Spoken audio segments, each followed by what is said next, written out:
আসসালামু আলাইকুম। আশা করি সকলেই ভালো আছেন। আমিও আলহামদুলিল্লাহ আল্লাহর রহমতে খুবই ভালো। আমি একটি ককশিট কিনে নিয়েছি আমাদের এলাকায়, পাশের এলাকা থেকে। এখানে উদ্দেশ্য বলতে আমি একটি ইনকিউবেটর মেশিন তৈরি করব, ডিম ফোটানো মেশিন।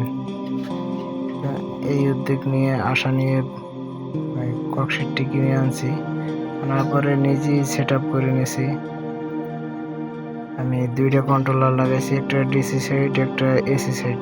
এই যে ডিম বসাইছি দেখেন। মাশাআল্লাহ, আল্লাহর রহমতে আশা করি আলহামদুলিল্লাহ ভালো রেজাল্ট পাবো। আমি এখানে 52 পিস ডিম দিছি, 52 পিস। এই যে এসি সাইড এবং ডিসি সাইড, বর্তমানে এসি সাইড চলতেছে।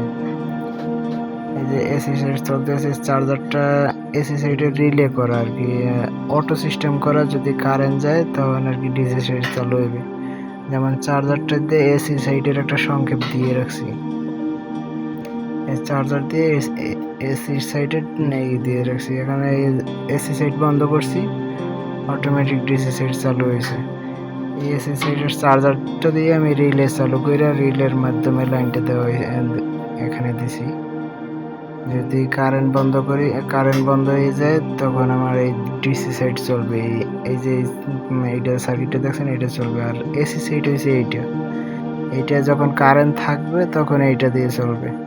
এটা সাইড হিট হয় হালকা।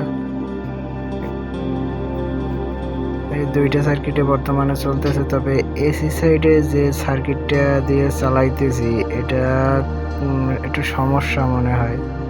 আমি অন্য আরেকটা সার্কিট অর্ডার দিছি দারাজে অর্ডার দিছি, দেখি 2-1 দিনের ভিতরে মনে হয় চলে আসবে। ওইটার ভিডিও পরবর্তীতে দেওয়া হবে। এখন আপাতত আমি এইটা দিয়ে রানিং রাখতেছি টিম। তার জানি না সামনে কি হবে, কইতে পারি আমি বলতে পারতেছি না। তো আশা করি ভালো হবে। এটা তাপটা আর কি কন্ট্রোল রাখতে পারতেছে না, এই কারণ অন্য আরেকটা এসটিসি 2830 একটা কন্ট্রোলার বর্তমানে অর্ডার দিছি। ভরসা। সবার কাছে অনুরোধ, সবাই লাইক সাবস্ক্রাইব করবেন।